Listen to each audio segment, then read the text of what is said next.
Hi, thank you for watching Digging to China. I'm Dong Shong. On the night of June 3rd, 1989, I was in Beijing. I was standing at the corner of Tiananmen Square in front of the Kentucky Fried Chicken. At about 9 p.m., I saw 4 ambulances drove to the square, followed by a few hundred soldiers who carried automatic assault rifles, and some have radio transmission antennas sticking out of their backs. My college roommate and I were among the civilians on Tiananmen Square who tried to stop the soldiers' advancement. The attempt was successful. These few hundred soldiers were surrounded by a lot more civilians and foreign press crews. They were ordered to stay put. That was the beginning of the infamous Tiananmen Square Massacre, also known as June 4th incident. I bore witness what happened then and there. It was the first time I witnessed people dying unnaturally, dying of gunshot wound, and I witnessed at least a dozen of them. I was shocked, I was depressed, and I was angry. I left Beijing and went back to my hometown. What shocked me more was that none of the people in my hometown knew what happened in Beijing, and they initially did not believe what I had to tell them. What they were told by Chinese media was that there was riots in capital city and the central government had to dispatch military personnel to suppress the insurrection and to restore order. As a result, a handful of soldiers were killed. 31 years later, on November 3rd, 2020, I was at Washington, D.C. I was standing in front of Capitol Hill. I had an eerie feeling that I was once again standing in the capital city of a socialist country. For the past 4 years, party histories have warned about the rise of fascism in the US, but the real danger is the transformation of tolerance into an ideology with its own courts, informers, and punishments, all of them reminiscent of the communist China. One of the pillars of communist China is a controlled press in which all coverage is organized to conform a mendacious ideology. According to an article published on the Christian Post, a communist textbook that's being used in Chinese schools falsifies the biblical account found in John 8:3-11. The textbook claims that Jesus murdered a woman who was found in adultery and said he, too, is a sinner. The textbook, published by the government-run University of Electronic Science and Technology Press, states, I quote, "The crowd wanted to stone the woman to death as per their law, but Jesus said, 'Let the one who has never sinned throw the first stone.' Hearing this, they slipped away one by one. When the crowd disappeared, Jesus stoned the sinner to death, saying, 'I too am a sinner. But if the law could only be executed by men without blemish, the law would be dead.'" Unquote. A parishioner who uploaded textbook on social media said this, I quote, "I want everyone to know that the Chinese Communist Party has always tried to distort the history of the church, to slander our church, and to make people hate our church." Unquote.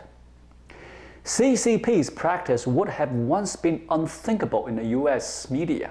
But in August 16, Jim Rottenberg, media columnist for the New York Times, wrote that if journalists believed that Mr. Trump was a demagogue playing to the nation's worst racist and nationalist tendencies, it was necessary to throw out the textbook of American journalism.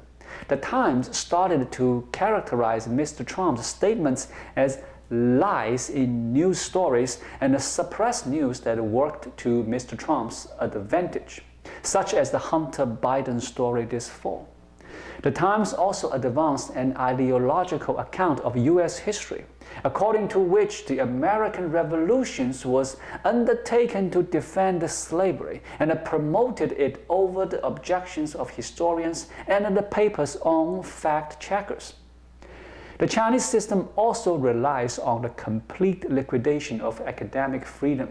Socialism, President Xi's thoughts were treated as a preferred science. If anyone tried to challenge such school of thoughts, he or she will be barred from the Communist Party and it will end any hope of a career. This is the Chinese glass ceiling. The Chinese style has become a reality in the US. Speakers are routinely cancelled on ideological grounds. The left uses a variety of tactics to silence conservative speakers.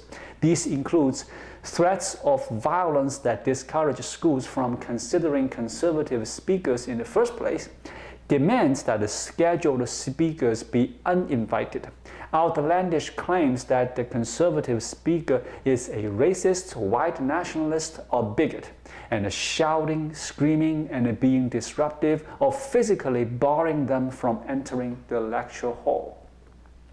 At Midbury College, where researcher Charles Murray was prevented from speaking, audience members in organized fashion turned their backs to Murray and held up banners to prevent attendees from seeing him.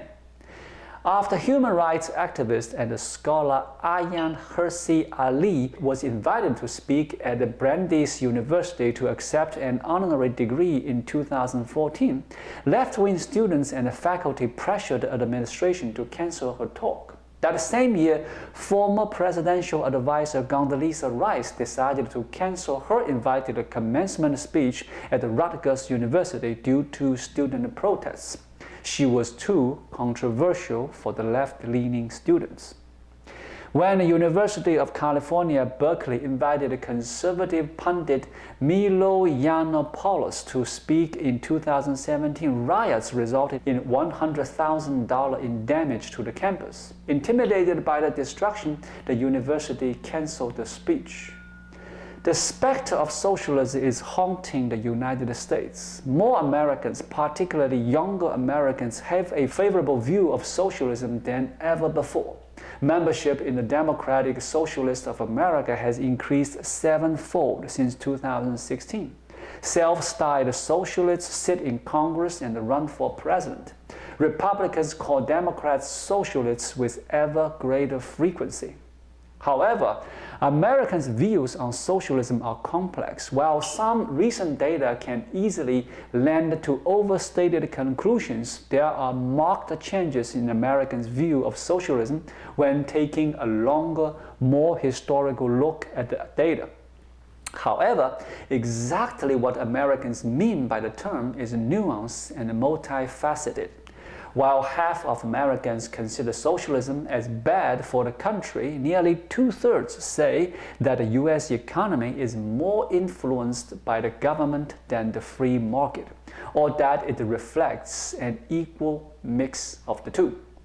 Additionally, while a majority of Democrats view socialism positively, that is not a major change in the 8 years. Gallup has tracked this metric. The major shift over this time has been the reduced rate of Democrats who now view capitalism positively.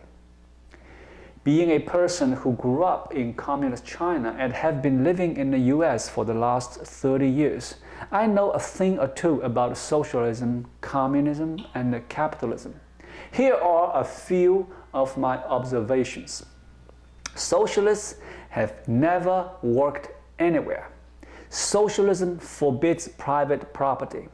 Socialism insists that human nature is malleable, not constant.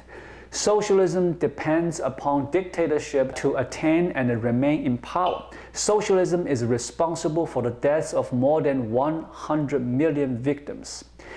This is the reality of socialism. A pseudo-religion grounded in pseudo-science and enforced by political tyranny, a political system headed for the ash heap of history. I hope America will never be a socialist country. Thank you for watching. Please leave a comment and subscribe to my channel. Just click the subscribe button right here. I'll see you again shortly.